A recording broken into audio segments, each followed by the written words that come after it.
दोस्तों, मैं चित्रांत स्वागत करता हूं आपके अपने YouTube चैनल गेट गुरु में। दोस्तों, आज का जो हमारा वीडियो है वो है difference between heat and temperature, यानी कि ताप और तापमान में क्या अंतर होता है इसके बारे में। तो दोस्तों, आइए मैं आपको बेहद आसान शब्दों में समझाने वाला हूँ कि ताप और तापमान में क्या अंतर होता है। तो दोस्तों, अपनी वीडियो शुरू करने से पहले मैं आपसे गुजारिश करना चाहता हूँ कि आप अगर हमारे चैनल पर नए हो तो हमारे चैनल को सब्सक्राइब कर देता है, साथ ही साथ बेल आइकन को प्रेस कर देता ताकि आप तक हमारी वीडियो आसानी से प्राप्त होती रहे। चलिए दोस्तों, शुरू करते हैं अपने वीडियो को, जिसका नाम है ताप और तापमान में क्या अंतर होता है। दोस्तों, सबसे पहले आते हैं हीट के पहले पॉइंट पे कि ऊष्मा ऊर्जा का एक रूप नहीं है, यह थर्मल है। यानी कि ऊष्मा जो होती है वो ऊर्जा की रूप नहीं होती है, वो एक थर्मल होती है।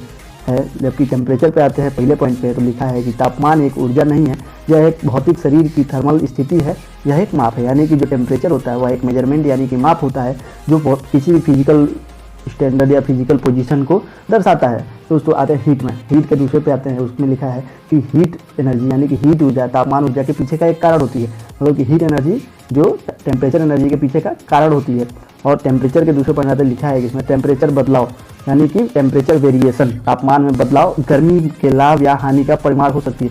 यानी कि टेम्परेचर वेरिएशन के कारण हमारी जो गर्मी यानी कि जो ताप है उसमें लाभ या हानि, मतलब उसमें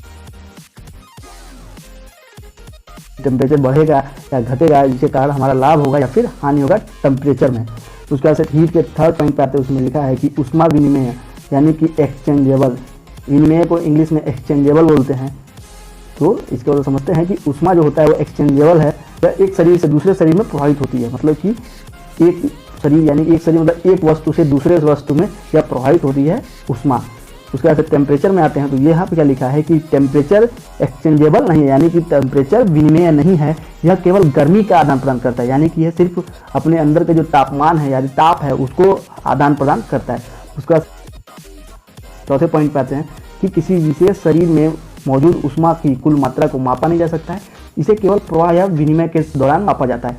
यानी कि जो ऊष्मा होती है उसको हम या तो फ्लो होगा ऊष्मा तब माप सकते हैं, या फिर एक्सचेंज होगा तब माप सकते हैं। जब वो एक एनर्जी में एक वस्तु में स्थिर होगी तब उसको माप नहीं सकते हैं, जबकि टेम्परेचर में ऐसा नहीं होता। टेम्परेचर किसी विशेष शरीर के तापमान को मापा जाता है, मतलब टेम्परेचर किसी भी शरीर वस्तु या शरीर को मापा जा सकता है। इसके अलावा टेम्परेचर जो है वो प्रवाह नहीं होता है। ये दोस्तों बहुत ही मतलब ध्यान देने वाला पॉइंट है कि टेम्परेचर कभी फ्लो नहीं करता है। जो लोग बोलते हैं कि टेम्परेचर फ्लो करता है, तो नहीं, टेम्परेचर फ्लो नहीं करता है। टेम्परेचर एक फिक्स्ड है कि टेम्परेचर जो है वो किसी भी शरीर में फिक्स होता है। वो ऐसा नहीं है कि टेम्परेचर अभी आज यहाँ है तो कल वहाँ चला जाएगा, ऐसा नहीं होता। टेम्परेचर एक जगह पर ही रहता है, वो बस कम या ज़्यादा होता है। तो हीट के पांचों पॉइंट पे आते हैं, उसमें क्या होता है कि दो शरीरों यानी कि दो वस्तुओं के बीच ऊष्मा प्रवाह शरीर में मौजूद ऊष्मा की मात्रा पर निर्भर नहीं करता है। मतलब कि दो वस्तु हैं, उसमें जो ऊष्मा का प्रवाह है वो शरीर में जैसे किसी भी ऊष्मा परिवाह जो होती है वो उसमें मात्रा जो होती है दूसरे शरीर की, एक शरीर के दूसरे शरीर या कम या ज़्यादा हो,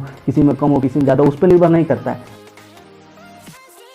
कि दो शरीरों के बीच जो ऊष्मा का प्रवाह होता है वो एक शरीर में मौजूद ऊष्मा पर डिपेंड नहीं रहती है। और टेम्परेचर के पांचवें पे आते हैं, तो यह लिखा है कि यह तापमान है जो यह तय करता है कि दो निकायों के बीच की गर्मी प्रवाह होगा या नहीं। मतलब टेम्परेचर जो है, अगर एक वस्तु गर्म है दूसरी वस्तु ठंडी है, टेम्परेचर हमेशा गर्म वस्तु से होकर ठंडी वस्तु की ओर फ्लो करता है। मतलब कि जब अगर एक गर्म वस्तु और एक ठंडी वस्तु को आस पास रख देंगे तो गर्म वस्तु जो होती है उसका टेम्परेचर ठंडी वस्तु टेम्परेचर को मेंटेन करेगा, और वो दोनों तब तक एक दूसरे से टेम्परेचर का आदान प्रदान करेंगे जब तक कि वो टेम्परेचर एकदम इक्वल ना हो जाए। मतलब कि एक टेम्परेचर 60, अगर दो वस्तु रखिए, एक का टेम्परेचर 60 डिग्री है, एक का टेम्परेचर 30 डिग्री है, तो वो तब तक उन दोनों का टेम्परेचर को मेंटेन करेगा जब तक कि उनका नूल पॉइंट यानी कि 45 डिग्री, अगर इन केस अगर नॉर्मली हम मैथ लगाते हो तो 60 और 30 के बीच का डिफरेंस होता है 30, दोनों का आधा कर देंगे 15, तो 15 अगर 60 में घटा देंगे तो 45 हो जाएगा, और 30 में 15 जोड़ देंगे तो 45 हो जाएगा। यानी कि 45 डिग्री सेंटीग्रेड उन दोनों का नूल पॉइंट होगा और वहाँ तक वो प्रवाह करेगा। चलिए दोस्तों, आते हैं आगे चलते हैं। तो हीट या छठे टॉपिक पे आते हैं, उसमें क्या है कि ऊष्मा पदार्थ की एक मूलभूत संपत्ति नहीं है। किसी विशेष पिंड में मौजूद ऊष्मा की कुल मात्रा को मापा नहीं जा सकता है, इसे केवल प्रवाह या विनिमय के दौरान मापा जा सकता है। तो ऊष्मा जो होती है दोस्तों वो पदार्थ की एक मूलभूत संपत्ति नहीं होती। मतलब कि जो ऊष्मा होगी वो किसी भी पदार्थ के अंदर की एक संपत्ति नहीं है। मतलब उसकी ऊष्मा ऐसा नहीं है कि उसमें ऊष्मा रहेगा तभी वो पदार्थ रहेगा। मतलब वो मूलभूत संपत्ति, जैसे कि हमारा कोई वस्तु है उसका द्रव्यमान हो गया, वो उसकी मूलभूत संपत्ति हो गई। कोई ठोस वस्तु है तो उसका आयतन दिखेगा, आयतन बदलता रहता है, लेकिन द्रव्यमान भी घटता, लेकिन उसमें द्रव्यमान रहेगा, वो उसकी मूलभूत संपत्ति है। और टेम्परेचर में आते हैं तो टेम्परेचर का जो पॉइंट है छठा वो है कि टेम्परेचर जो है वो पदार्थ की मूलभूत संपत्ति है। टेम्परेचर एक स्टेट से दूसरे स्टेट तक पहुंचने के लिए सिस्टम का अनुसरण करता है और स्वतंत्र है ये। मतलब कि टेम्परेचर जो है वो पदार्थ की एक संपत्ति है, मूलभूत संपत्ति, मतलब वो एक उसका मेन पॉइंट है टेम्परेचर। और यह स्वतंत्र रूप से गर्म वस्तु से ठंडी वस्तु की ओर फ्लो करेगा। समझ दोस्तों। और हीट का सातवां जो होता है कि हीट काम के समान थर्मोडाइनामिक प्रणाली का संपत्ति नहीं है। जो हीट होता है वो थर्मोडाइनामिक प्रणाली की संपत्ति नहीं होती है, जबकि टेम्परेचर जो होता है वो थर्मोडाइनामिक प्रणाली की संपत्ति होती है। उसका दोस्तों हीट के आठवें पॉइंट पे आते हैं। उसमें क्या लिखा है कि हीट एक पाथ फंक्शन यानी कि पथ कार्य है।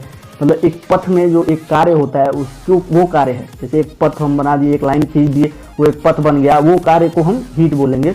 लेकिन जो टेम्परेचर है वो एक बिंदु पर कार्य है, मतलब एक बिंदु पे हम टेम्परेचर को मेजर करते हैं। जैसे कि आप डॉक्टर के पास जाते हैं तो आपके मुंह में या फिर आपके गले के नीचे या फिर मतलब वो आपके हीट जो थर्मामीटर अपना लगाता है वो एक फिक्स स्थान पर लगाता है। ऐसा नहीं है कि वो आपके पूरे शरीर पे थर्मामीटर को घुमाता रहता है। तो वही कहा जाता है कि हीट जो है वो पथ कार्य यानी कि पाथ फंक्शन है, जबकि टेम्परेचर जो है वो एक पॉइंट फंक्शन है। उसके बाद हीट के 9वें पॉइंट पर आते हैं। वो क्या है कि ऊष्मा पदार्थ की एक मूलभूत संपत्ति नहीं है, या एक व्युत्पन्न संपत्ति है और इसकी इकाई भी व्युत्पन्न इकाई है। मतलब कि जो ऊष्मा है वो पदार्थ की मूलभूत संपत्ति नहीं है, मैंने आपको बताया था। इसको उत्पन्न किया गया, मतलब इसको हमने उत्पादित किया है और इसकी जो इकाई यानी कि मात्रक है उसकी भी मतलब 2 इकाई को मिला के उत्पन्न किया गया है। लेकिन टेम्परेचर जो है वो पदार्थ की मूलभूत इकाई है और इसकी इकाई केल्विन एक मौलिक इकाई है, यानी कि बेस इकाई भी है।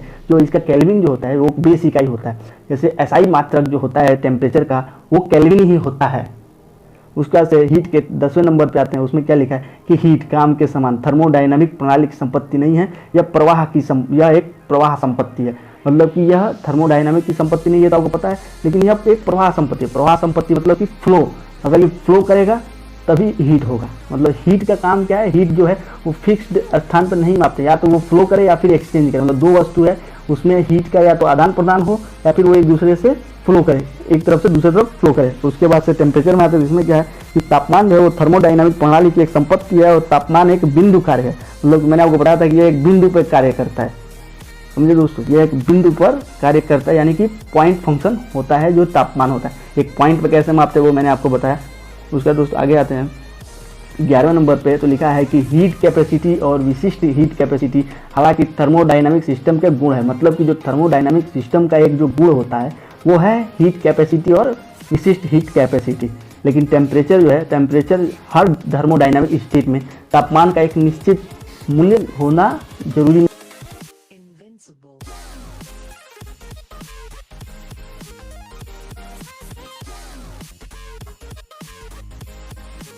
यह तापमान है जो यह तय करता है कि 2 निकायों के बीच में गर्मी प्रवाह होगी या नहीं। मतलब कि जो तापमान होता है वो फिक्स करेगा। इस हमारे मैंने आपको बताया था कि अगर दोनों पिंड है और दोनों का टेम्परेचर 45 डिग्री हो तो वो तापमान फिक्स हो जाएगा। तो फिर वो एक स्थान से दूसरे स्थान में, एक पिंड का तापमान दूसरे पिंड के तापमान में नहीं फ्लो करेगा जब तक कि उन दोनों के तापमान में कुछ डिफरेंस न हो। वो 1 डिग्री का डिफरेंस होगा तो उसको भी दोनों बस जो दोनों पिंड आसपास रखे हैं वो आधा डिग्री मैनेज कर लेंगे और तापमान को फ्लो करेंगे। अगर दोनों की बराबर हो तो तापमान कभी फ्लो नहीं करेगा। तो आप जान लीजिएगा कि तापमान फ्लो करेगा, गर्म मतलब 2 वस्तु हैं, जब तक कि दोनों के बीच का टेम्परेचर डिफरेंस ना हो तब तक टेम्परेचर फ्लो नहीं करता है।